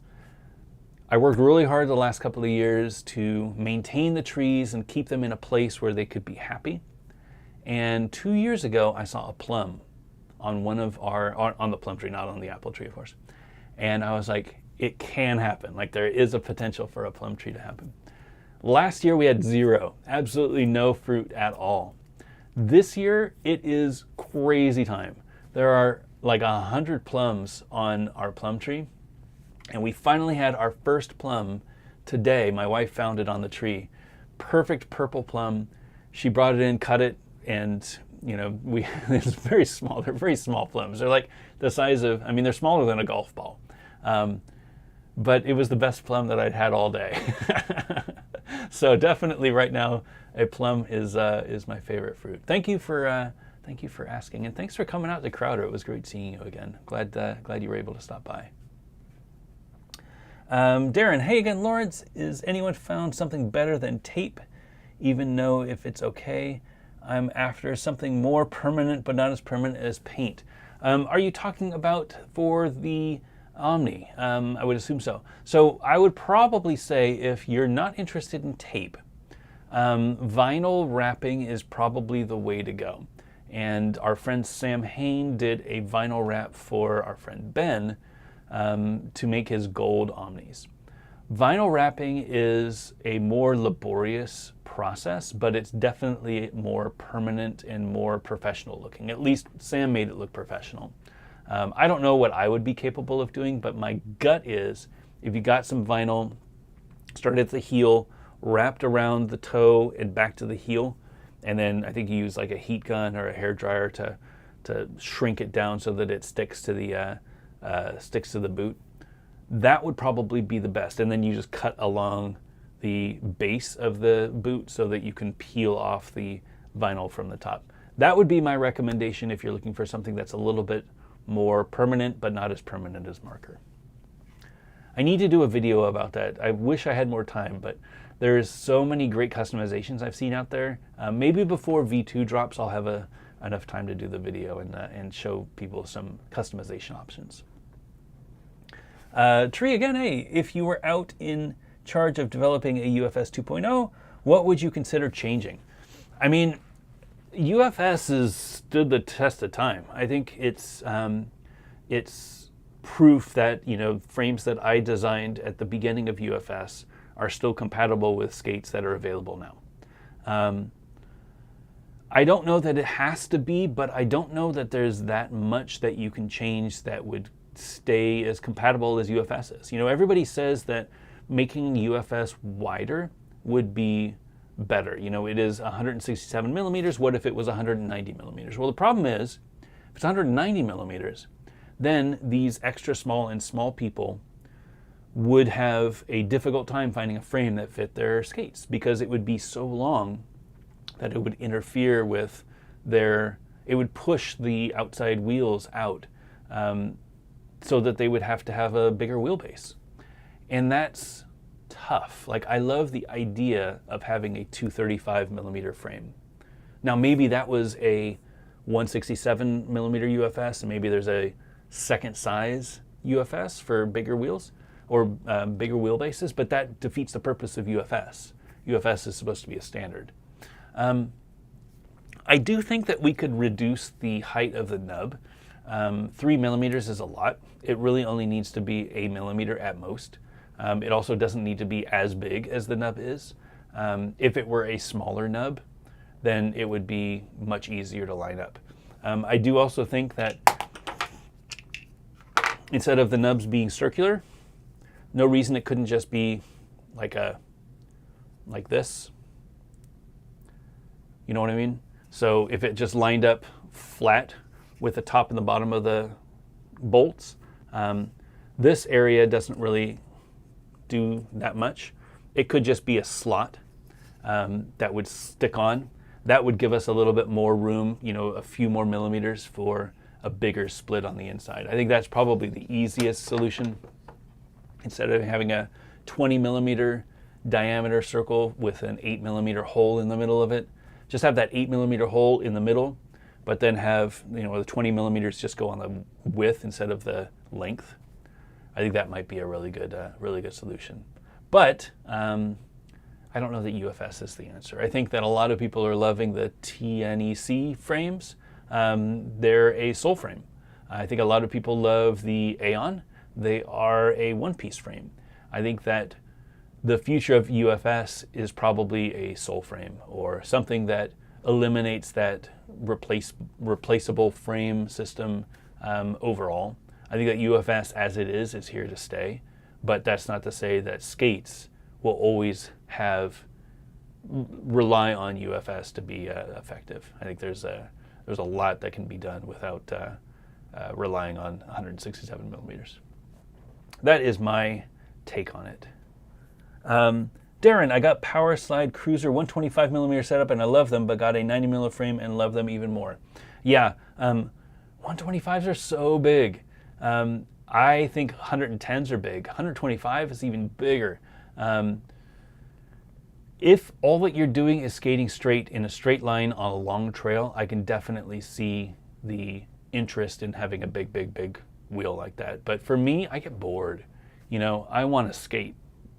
I want to do strides, I want to do turns, and for me a 90 millimeter is the biggest that I want to go. But I'm glad that you're out there skating. Mr. Darren 25, will you still be using the face profile for future wheels? Also, the premium intuitions work best for the standard boot in my experience. I will get premium intuitions then. Since you told me to do it, I think it's the right call. Will I be using the face profile for future wheels? Yeah, I mean, 50/50 uses the face profile. We use the face profile for the Mushroom Blading Buddies wheels. It is a great profile. I think for a flat frame, for a flat setup, it is the best profile. I think if you're skating flat, you cannot beat the face profile. If you want to skate them anti-rocker, then I think there are better options. I think a more stable round profile is the way to go. But absolutely, if you want the best wheel bite, minimal wheel bite on a flat setup, I think the face profile is the best. I mean, you can't beat it. Um, Jeff Mest, if you're not first, there's last. Yes. Yes. that is my motto in life. That's why the North Wilkesboro frames exist. You gotta go fast.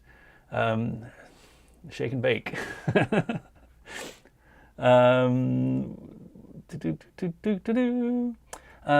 BIM 5, I need a set of big wheels for the rink races on Saturday night. These look perfect. There you go. Yeah, I think 90 millimeters are great. There are faster setups. If you get the 90 millimeter, the Element 90s, they're a really great frame too. Much more responsive. I like plastic. I think plastic for an aggressive boot is the way to go. But if you want to be, faster, more response, more edge control, aluminum is a really, really good option. And yeah, the Element 90s are really great. Obviously, Compass 90s are really great too. I think you'd like them. Sean Michelson, what do you think of the idea of UFS 2 being same length measurement but mounted externally instead of internally like they do now? So the holes on your Omni soles or the Faction soles. I think that is a great option. I don't know that you can standardize the path of a boot though. So you could definitely standardize the mounting. So with our mounting, it's 45 millimeters apart. So if you look at the standard Omni, it still follows 167 millimeters from 1 to 2. These two bolts are 45 millimeters apart. And that is as far as we could go and keep our mounting plate custom mounting plate standardized from all sizes. So the same mounting plate fits the extra large, that fits the extra small. That way a shop only has to have one style of mounting plate instead of having all different plates. And I want to make it easier for shops to keep up with parts. It's important that if somebody breaks something, a shop has that replacement part so they can get it fixed and they can go back out there and skate. So 45 millimeters is as wide as we could go with our current design. I love the idea of standardizing that. I think it is a good width, but what do you do with that? You could mount a frame, but then how do you make a sole plate for it? You would have to make a flat sole plate that looks like, the sole plates that are just completely flat. And I like the idea of having a sole plate that wraps around the boot.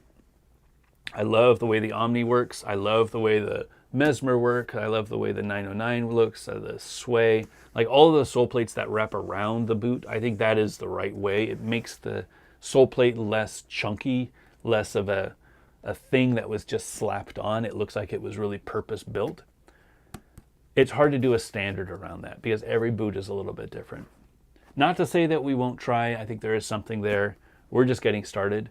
But yeah, I would love to have more standard size measurements that people can model their designs after. We open sourced our sole plate so that anybody could make a sole plate for it, make a sole frame. I haven't seen any sole frames, but make a sole frame for it if you wanted to. Really, sky's the limit. But there's a reason why UFS stood the test of time. It is easy. Anybody can make a UFS frame, and a lot of people have. All right. I think we are good. Thank you all so much for joining me. It's been a nice break, nice 2-hour gear talk. I am probably going to go home, take some ibuprofen, maybe sit in the bath, try to get this back working again. I can feel it really seizing up, so when I stand up, it's going to hurt. I would recommend, if you are getting old out there, in addition to the stretching routine that you're already doing every morning, definitely look into doing some core exercises. A rowing machine was recommended. I think that's a great idea. But look into doing some core exercises for your lower back, for your glutes, for your core. All of that stuff needs to be strong in order for it to support you. If you fall down or if you sneeze or anything like that. Things that we do when we're older that confuse our muscles and make our back spasm. because this hasn't been fun. You know, I threw out my back on Sunday and it's been hurting ever since. It is Wednesday and I'm still not in the best of shapes. So getting old sucks, but I'm doing my best to take care of myself. I recommend that you do the same. Eat good, try to drink less, exercise, get out there and skate, do some physical activity and do some strength training so that your body can withstand what you throw at it. Like I've mentioned before, try to do these every other Wednesday. I hope that I can do it again in 2 weeks. This coming weekend, we are heading out for the weekend. It's Memorial Day here in the United States. Hope that you get some time off as well so that you can get out of Dodge, do barbecue or something like that. It would be a really great weekend for family and friends. I'm always looking forward to it with my family and friends. What else is there? If you can, go out and skate. You know, it's not too hot yet. Get out there early, get out there late at night. If you are healthy, if you're able to skate, go out there and skate. It's a great time to do it before it starts getting too hot in summer. I think that's it. Got nothing else to say. It's been a very good night. I hope you're doing well at home. I hope to see you next time. And yeah, thank you for watching. I'll see you again in 2 weeks.